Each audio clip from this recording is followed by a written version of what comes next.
गच्छत इति जगत। संसार नित्य चलायमान है। समय समय पर समाज की परिस्थितियां बदलती रहती हैं। एक समय था जब वर्ण व्यवस्था की प्रधानता थी। उस समय समाज में वर्ण व्यवस्था के द्वारा समरसता थी। आज की परिस्थिति बदल चुकी है। अब तो प्रायः लोग वैश्य बन गए हैं, क्योंकि अर्थ की कामना सबके अंदर हो गई है और धन के लिए सभी लोग प्रयत्नशील हैं। राजनीति की भी परिभाषा बदल गई है। पहले राजनीति धर्म केंद्रित होती थी, अब तो कूटनीति को ही राजनीति कहा जाने लगा। छल छद्म पाखंड आदि दुर्गुणों से युक्त कूटनीति को ही राजनीति कहा जाने लगा। कुछ विशेष महात्माओं को छोड़कर अधिकांश महात्मा जन भी कूटनीति में आकंठ लिपटे हुए हैं। उनके जीवन का मुख्य उद्देश्य तथाकथित राजनीति हो गया है। बड़े बड़े मठाधीश, यहाँ तक कि जगत गुरु लोग भी अहर्निश कूटनीति में लगे हुए हैं। ऐसे लोग साधना से अपने को अलग कर लिए हैं। समाज को दिखलाने के लिए अपने को साधक बन रहे हैं, लेकिन उनका अंतःकरण पवित्र नहीं है। ऐसे बहुत लोग हैं जो शास्त्रों का अध्ययन किए हैं, पुराणों और वेदों का उन्होंने अध्ययन किया है, शाब्दिक अर्थ को उन्होंने तैयार किया है,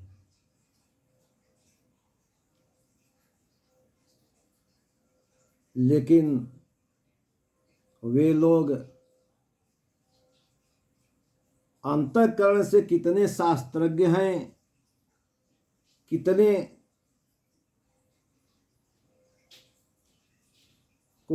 कितनी विद्याओं को वे पचा पाए हैं, यह एक अलग बात है। बहुत लोग तो मंचासीन हो जाते हैं, उनके बहुत बड़े बड़े चेले हैं, शिष्यों की संख्या बहुत है, वेशभूषा देखने पर और वाणी को सुनने पर शास्त्र परायण और भगवत परायण वे हैं। मंचों से घोषणा भी करते हैं कि सन्यासियों को राजनीति करनी चाहिए, सन्यासियों को कूटनीति में भाग लेनी चाहिए। उनकी बातों का लोग प्रतिकार नहीं कर पाते हैं। हम लोग प्रतिकार करने लायक अपने को नहीं समझते, इसलिए जो भी अनाप शनाप ऐसे लोग बोलते हैं उसे चुपचाप हम लोग सुन लेते हैं। वे उस समय भूल जाते हैं कि हम तो रामायण, भागवत, शिवपुराण आदि की कथा कहते हैं, और कौन माई का लाल है जो हमारे साथ बात करे। जबकि भागवत में ही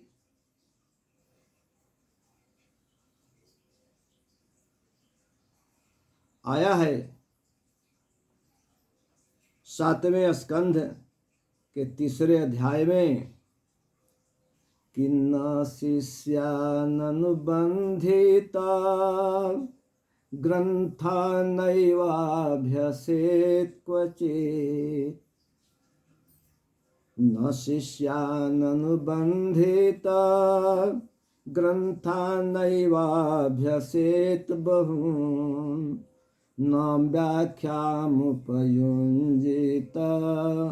नारंभा नारभेत क्वचित। अर्थात सन्यासियों के लिए बहुत शिष्यों को बनाना, शिष्यों का झुंड जुटाना यह निषेध है। यहाँ तक कि कम से कम ग्रंथों का अध्ययन करें, अर्थात उनके लिए तो अब नया ग्रंथ शुरू भी नहीं करना चाहिए। न व्याख्यामुपयुञ्जीत, यह मुख्य विषय है, अर्थात शास्त्र की व्याख्या की चिंता न करें। न व्याख्याम उपयुञ्जीत, व्याख्या न करें, क्योंकि जब व्याख्या करेंगे तो मन और बुद्धि को लगाना पड़ेगा और तर्क वितर्क करना पड़ेगा, और ऐसी स्थिति में साधना में दोष आ जाएगा। इसलिए मंच पर बैठकर व्याख्या अर्थात प्रवचन करने का निषेध है, उन्हें प्रवचन नहीं करना चाहिए। लेकिन अब तो स्थिति ये हो गई है कि नहीं प्रवचन करेंगे, और नहीं ऐसा करेंगे तो मुझे रुपया कहाँ से आएगा, और रुपया नहीं आएगा तो मेरा इतना बड़ा साम्राज्य जो स्थापित हुआ है, जिसमें हजारों हजार की संख्या में हमारे शिष्य और हमारा गुणगान करने वाले लोग हैं, वो कैसे जयकार करेंगे। इतना ही नहीं, ये भी कहते हैं कि नास शास्त्रेषु सज्जेत नोपजीवित जीविकाम, अपनी जीविका चलाने के लिए भी उन्हें कुछ करने की जरूरत नहीं है। नारायण पर विश्वास कीजिए, भगवान पर विश्वास कीजिए, और भगवान सब कुछ करेंगे। भोजन की आवश्यकता होगी तो भोजन देंगे। अरे मान्यवर, उसी भागवत में तो दत्तात्रेय और प्रहलाद जी का भी संवाद है। दत्तात्रेय जी से क्यों नहीं शिक्षा लेते हैं कि दत्तात्रेय जी ने क्या कहा था। कभी मैं खूब भोजन करता हूँ, कभी कुछ नहीं करता हूँ, कभी बहुत स्वादिष्ट, कभी स्वादहीन, कभी लंगोटी पहन कर रह जाता हूँ, और कोई भक्त आकर दुपट्टा दे जाता है, उसको भी ओढ़ लेता हूँ। कौशिकीय दे जाता है, उसको भी ओढ़ लेता हूँ। तो वाद वादांश त्यजेत तर्कम, वाद विवाद से दूर रहना चाहिए। तर्क वितर्क की चिंता साधु संत को नहीं करनी चाहिए। पक्षम कम न च संश्रयेत, और किसी पक्ष को नहीं लेना चाहिए, किसी के पक्षपाती नहीं होना चाहिए कि यह सही कर रहे हैं, ये गलत कर रहे हैं। उनका पक्ष सही है, लेकिन क्या कहा जाए, ईश्वरीय व्यवस्था या यह काल विजयी है कि साधु लोग राजनीति में पड़ गए हैं और पार्टी से लिप्त हो गए हैं, कोई किसी पार्टी का, कोई किसी पार्टी का, उसी में उनको आनंद मिल रहा है। तो यह भागवतीय बात है। देखिए, बुद्धि कौशल का प्रयोग बहुत नहीं करनी चाहिए।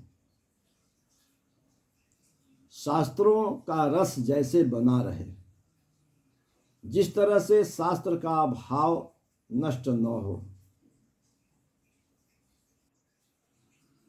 वैसा ही उपाय करना चाहिए। एक बहुत बड़े महात्मा हुए थे, नाम तो हमें हो सकता है कि विस्मरण हो रहा हो, तुकाराम जी महाराज, स्वामी तुकाराम।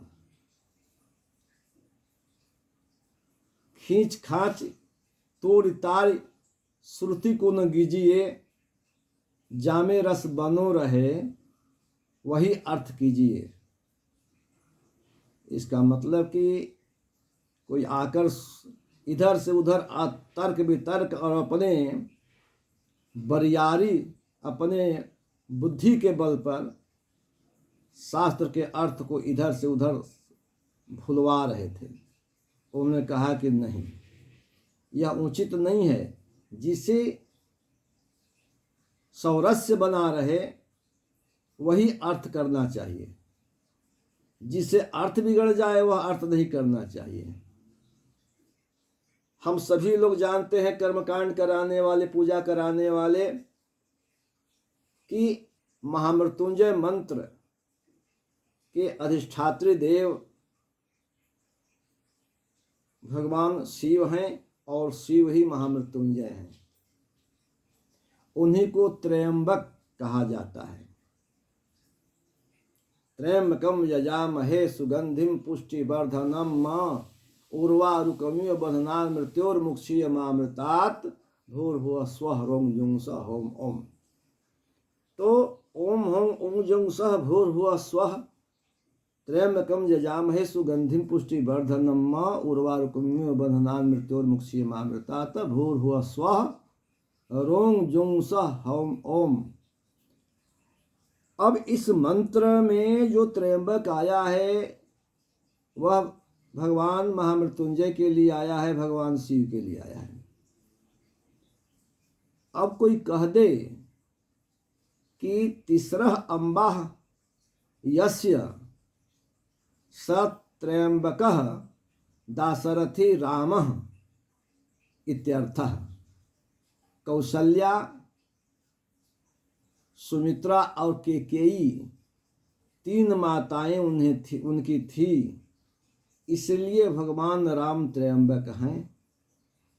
व्याकरण से तो आप सिद्ध कर दे रहे हैं, ठीक है, लेकिन क्या हृदय में यह बात बसती है? उसी तरह से जब आप ये कहेंगे तो कोई तीसरा तो यह भी कह देगा कि देवकी यशोदा रोहिण्य तीसरा अम्बा जस स त्रयंबकः कृष्ण इत्यर्थ। अथवा कोई चतुरंबका भी कर देगा, इसमें लेकर पुतना का भी नाम जोड़ देगा, क्योंकि माता के समान उन्हें भी गति दी। तो क्या यह उचित है? क्या यही शास्त्र है या मात्र बुद्धि विलास है? तो इस तरह से नहीं करना चाहिए। विद्वता को पचाना, विद्या को पचाना, यह महात्माओं का काम है। और भारतवर्ष में लाखों लाख महात्माओं की गणना है। बड़े बड़े महात्मा हुए हैं। इसलिए आप सभी संत और विद्वानों से निवेदन है कि आप शास्त्र का अर्थ वही कीजिए जिससे जन का कल्याण हो, जिससे लोगों की भला हो और सुहृद जन के, भावुक जन के हृदय में किसी प्रकार का संशय न उत्पन्न हो, जिससे भ्रम उत्पन्न हो जाए। यह शास्त्र बताने की आवश्यकता नहीं है। शास्त्र आप लोग बताइए संशय निवारण के लिए, शास्त्र आप लोग बतलाइए जिससे भ्रम दूर हो। शब्द जाल में उलझाकर मन मुखी अर्थ मत कीजिए, यह बार बार प्रार्थना है। बोले वृंदावन बिहारी लाल की जय।